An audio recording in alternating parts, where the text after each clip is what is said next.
John Rice, Berkshire Hathaway Home Services, coming to you with an update here for September of 2025. Summer went quick. And what I really want to talk to you about today is what you're reading in the news.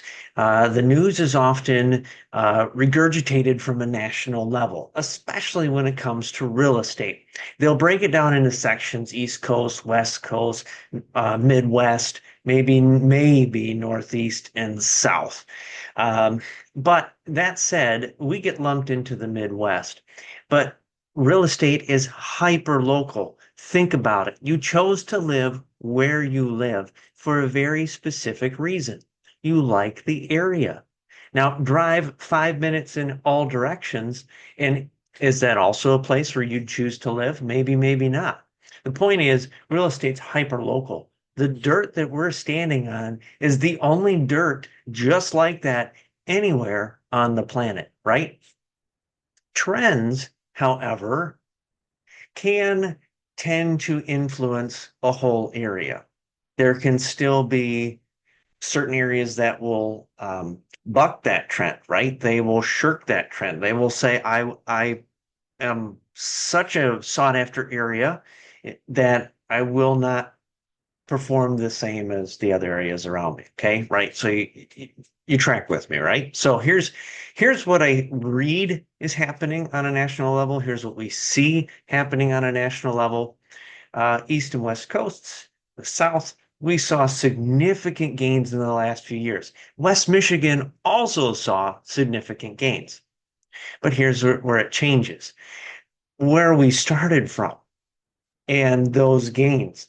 10% of a $200,000 home back 6 or 7 years ago doesn't have nearly the same impact as 10% of a $900,000 home 6 or 7 years ago.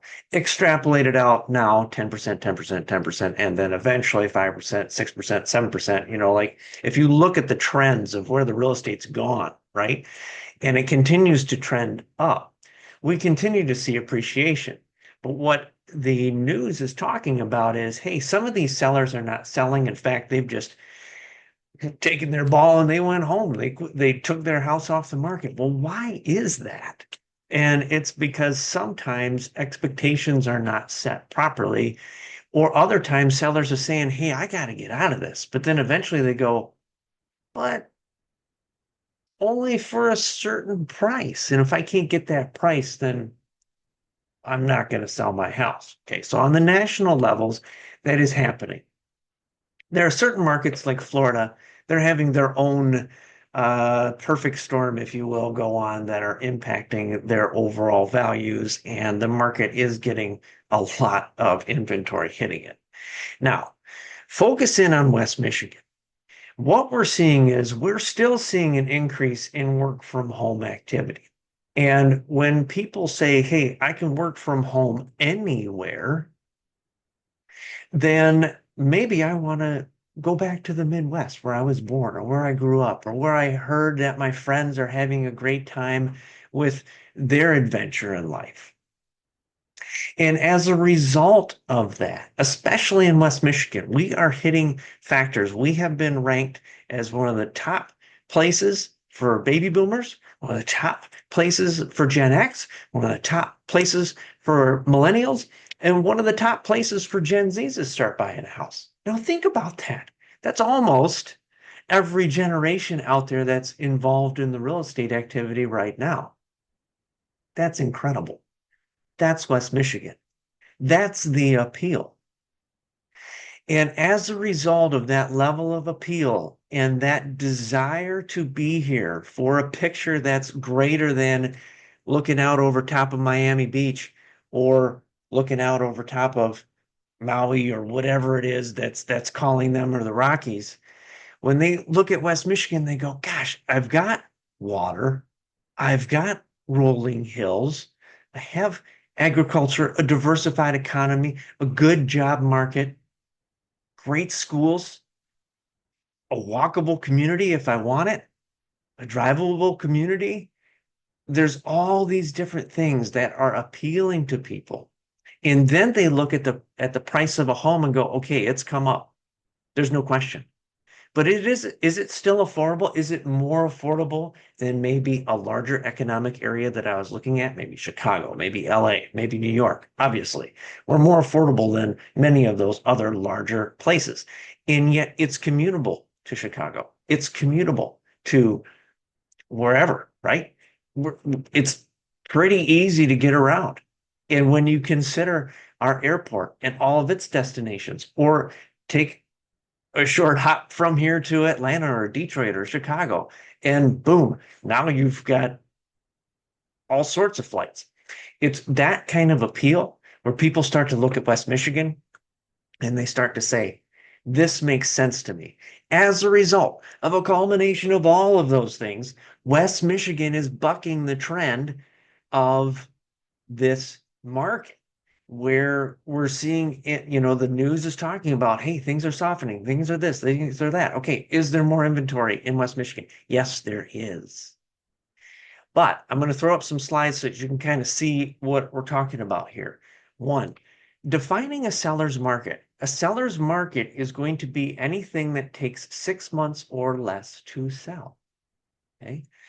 Uh, a neutral market tends to be that 6 to 9 months range, and anything longer than 9 months is a buyer's market. Well, what they're really talking about is like this is the amount of inventory on the market in a ratio compared to the number of buyers that are out there.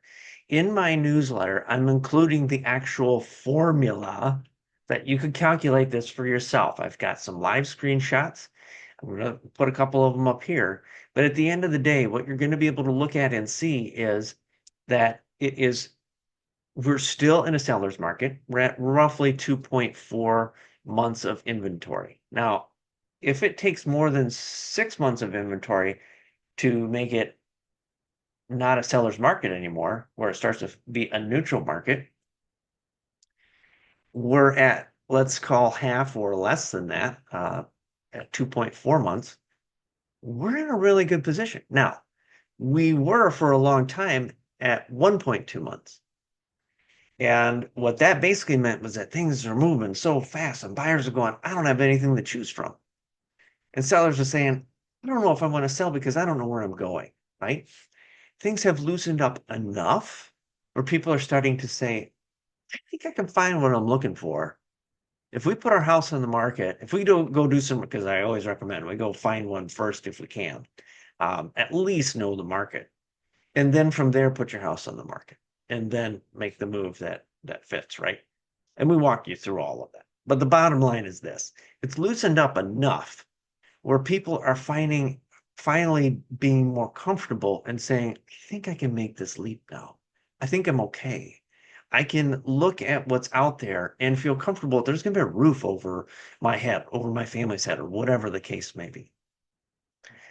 And as a result of that, is there more competition? Yes, as a seller, there is. But as a buyer, are there more choices? Yes, there is. But at the end of the day, who's still in control? The sellers, because there's still not enough inventory for every single buyer that's out there currently looking, right? So there's a lot of this that's going on, a lot of what you read in the news. And at the end of the day, it does it apply to the nation? Yes. Do some of those trends apply to us? Yes. But at the same point, West Michigan's still riding along really strong. Keep that in mind. It's going to make a difference on how we formulate your plan as to your best path to achieve success, as to how the market is moving along and how that's going to fit into what it is that you need to achieve. If you just need to sell a place and you've got 3 or 4 already, hey, you know what? This is great. If you're looking to sell and buy, well, we've got a strategy for that, multiple strategies. If you're looking simply to buy, the good thing is there's more opportunity. So let's talk. 23 years in the business, headed into an excellent fall. This is the time of year when we tend to see inventory come up a little bit, but also a lot more buyers get out there and start to shop. So we'll see some of that inventory gobbled up. People tend over the last 3 or 4 weeks to say, hey, let's enjoy summer. And now they're back at it. They're back at work. They're back whatever it is that they felt was distracting them for a while. And they're saying, let's get this done. Let's get motivated, and let's find this house so we can be in before the end of the year, the snow flies or whatever it is that's motivating them. Here to help. Love what I do. Reach out. Let's talk. John Rice, Berkshire Hathaway Home Services. Talk to you soon.